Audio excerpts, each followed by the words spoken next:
Hey guys, it's Jan Charte, owner of Brazen Boutique and the Boutique Academy, and I'm back again with another video. So in today's video, we're going to be talking about 5 things that every new boutique owner needs. So if you're interested, stay tuned. All right, so the first thing that every new boutique owner needs is realistic goals. So I actually have a video on my Instagram or IGTV all about how to set realistic goals for your business. So if you're not following me on Instagram, here's my handle. Go follow me and make sure you check out the video. So when it comes to setting realistic goals, I think this is one of the biggest things that new boutique owners fail to do. Some of them set goals, which is great, but the key is that they are not realistic. So you guys know that I coach boutique owners all week long, and I have heard some of the craziest, most outlandish, unrealistic goals I have ever heard in my entire life. I've heard people say, you know, I want to make $5,000 a week or $5,000 a month, $1,000 a month, $1,000 a week. And you may not be thinking that's crazy. You're probably thinking like, that's not much, like that should be doable. But it's not doable if you don't have enough inventory in stock for you to make those numbers. It's not doable if you don't have the capability of selling, if you don't know how to sell. It's not possible if the only thing that you do is post on Instagram once a day and the caption says, click the link in my bio. So I find that sometimes people set goals for their business without thinking about what it's going to take to accomplish that business, and also without thinking about whether or not they have the resources to make that goal come true. So it's really important that new boutique owners set realistic goals. It's also important to set realistic goals and just goals in general to help you have something to work towards. So sometimes people don't set goals at all. And then let's say by the end of the week or the end of the month, they feel like they've completely failed, but they didn't have anything to base that idea of failure on. So if you, for example, set the goal of making, let's say $5,000 in a month, and at the end of the month you made $5,001, then you have reason to be proud of yourself because you've made your goal of $5,000. Versus if you didn't make $5,000, obviously you would have reason to feel as if you have failed or as if you can improve or do something better. So I think it's important to set a goal so that you can first give yourself a reason to be proud or either to be disappointed in yourself, but also to be able to analyze, you know, what worked, what didn't, what you may need to do more of, or maybe just do away with altogether, and things of that nature. So when you have a goal in place, then you also want to analyze, you know, the work that you did along the way to either make the goal or maybe think about what prevented you from making the goal. So the first thing that new boutique owners need is realistic goals. All right, so the second thing that new boutique owners need is the ability to stand firm. So I find that a lot of new business owners and boutique owners don't have the ability to stand firm in their pricing or just firm in their decisions, to be frank. So for example, you know, let's say the first of the month comes around, you launch 5 new items, you set the prices, and then you haven't made sales in, let's say, 3 days, and all of a sudden you're running a huge 50% off sale on your entire website, or by the weekend you've decided that you're going to offer 60% off everything, or you're going to do buy one get one free of everything, and it's simply because of the fact that you didn't make sales. So I think it's really important to be able to stand firm in your decisions and your pricing, because a lot of people often completely just hurt their profit margins and their bottom lines because they make very like off the wall random decisions that don't positively impact their business. So they may think that they're positively impacting their business because they're making sales, but they aren't making the sales that they could have made had they stood firm in their decisions and in their pricing. And instead of completely discounting everything, they could have, you know, implemented some change in their business or found a new way to market or promote what they had to offer, or gotten their business or products in front of a new audience and things like that. So I think very often new business owners take the easy route and just discount things, thinking that that's the way to go about making sales. But if you do that and continue to do that, people get comfortable in the fact that they know that you're going to run a random 50% off sale 3 days after you put up new merchandise, and they're going to wait to that day when you run that huge 50% off sale. Also, understand that you don't have to run a huge sale on everything. You want to run promotions that make sense for your business and that make sense for you want to run promotions that have an objective in mind. So whenever I run a promotion or offer a discount, it's because I know that I want to sell out of all my dresses, or I want to get rid of at least half of my bottoms or something like that. So you want to always have an objective in mind for why you're making any decision, whether it be discounting or whatever. You want to have an objective in mind for why you're taking that action. If you can't think of why you're taking that action, or if your only reason for taking that action is to make sales, you're making the wrong decision. So I would say the second thing that new boutique owners need is the ability to stand firm. All right, so the third thing that I think new boutique owners need is the ability to pivot. So it's also really important in this business to be able to turn a different direction, or make a different decision, or make a split-second decision, because things can change so quickly. I know I've had some very interesting instances of conversations with new boutique owners where just something didn't go right. Maybe their website crashed, or they accidentally sent out an email that offered a discount that they didn't mean to send immediately, or just all types of things. So it's really important to be able to pivot and make a split-second decision that may impact your business or cause something else to happen in your business. So I think it's really important that you understand that things don't always go as planned. I know we buy merchandise, we take the pictures, we put it up at a certain time, we give it prices, we do all these different things to see the results that we want to see, and sometimes that doesn't happen.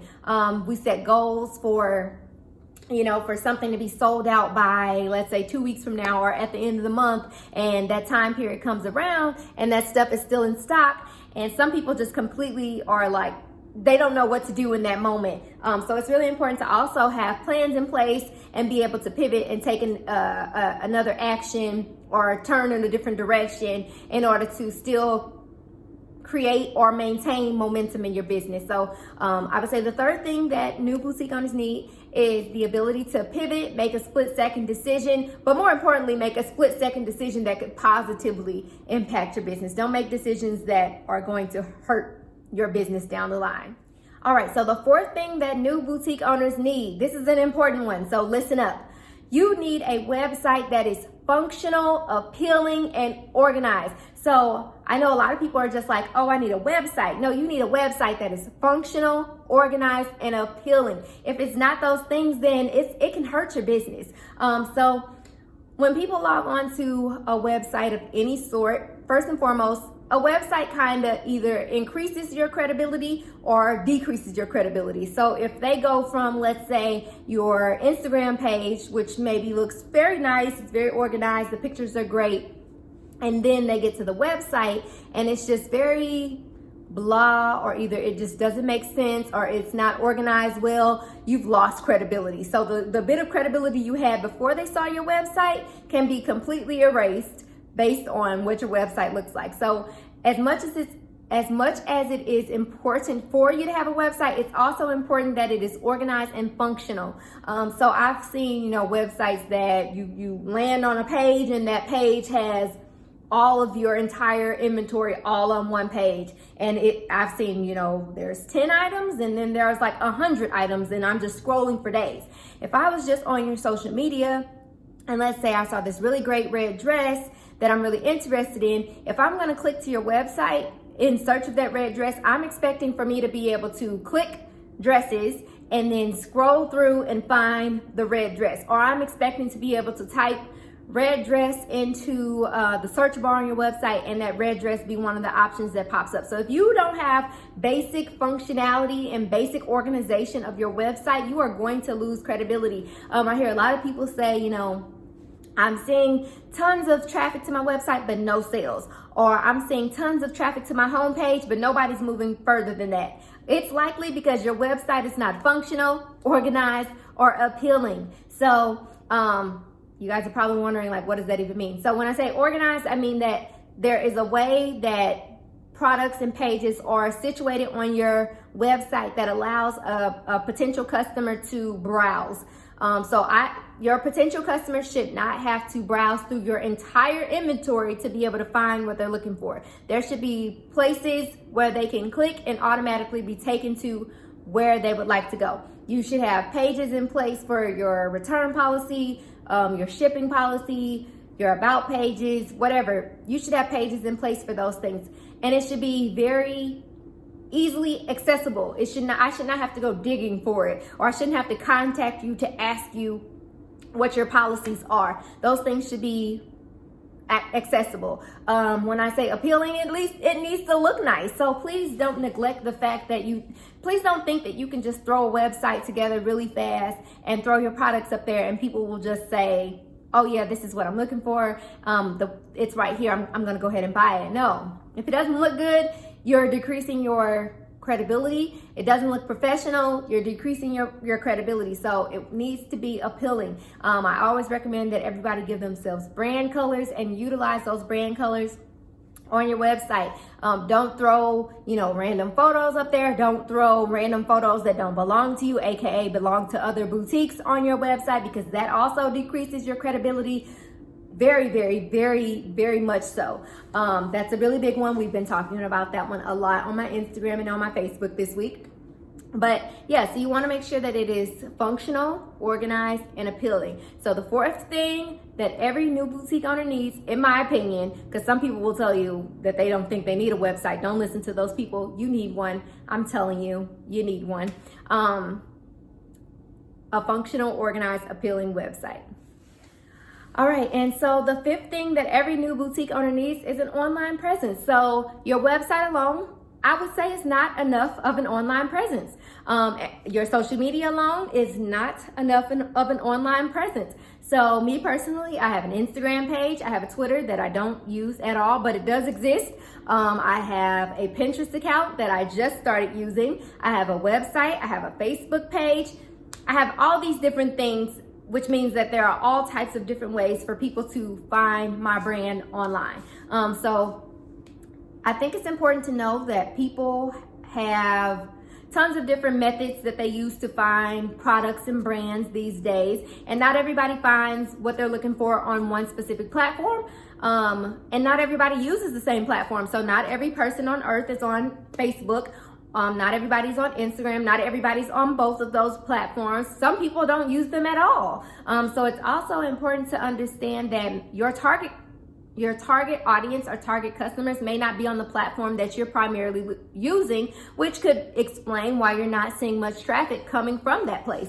So it's really important that you have an online presence, and even more so that online presence actually adds to the credibility or value that your brand provides to your target audience. So to say that you post on Instagram or Facebook or in Pinterest or Twitter or whatever platform you choose to use, to say that you post on that platform once a day is not beneficial or impactful to your business if it does not provide value to your potential customers. So whatever you choose to share online at any time, it should be appealing, but most importantly, it should be valuable to your target audience. So throwing up a photo every single day of a piece of merchandise, but your captions never saying anything that speaks to your target customers or speaks to your target audience is not going to impact your business in any way. So you want to make sure that while you are creating an online presence for your business, that you're also creating content by way of the photos, videos, captions, stories, whatever methods you're using online. It's important to make sure that whatever you're sharing is actually going to be of value or impactful to your target audience. I always say that doing something consistently but not doing it well will not impact your business at all. It does no favors for your business. It's not beneficial. But when you do something consistently and you do it well, then that's when it's impactful. So if you're just posting every day and thinking that that's going to be enough to enhance your business or enhance your business's visibility or credibility in any way, you are sadly mistaken. It's really important to understand your target audience, understand where they spend their time online, and make sure that you are creating a appealing and impactful, and what other adjective do I want to use there? Valuable presence for them to follow and want to engage with, because that is what is going to drive traffic to your website and ultimately going to drive sales in your business. So those are my 5 things that I think every boutique owner needs. You need a website that is functional, organized, and appealing. You need to have the ability to stand firm. You need to have the ability to pivot. You need to have, I said website already. You need to have an online presence. And what am I forgetting? I'm forgetting one. Realistic goals. You need to have realistic goals. So those are my 5 things that I think every boutique owner or new boutique owner needs. If you guys have any questions, as always, feel free to put them in the comments. If you haven't already, make sure you like this video, subscribe to my channel if you're new here, and I'll see you guys in the next one.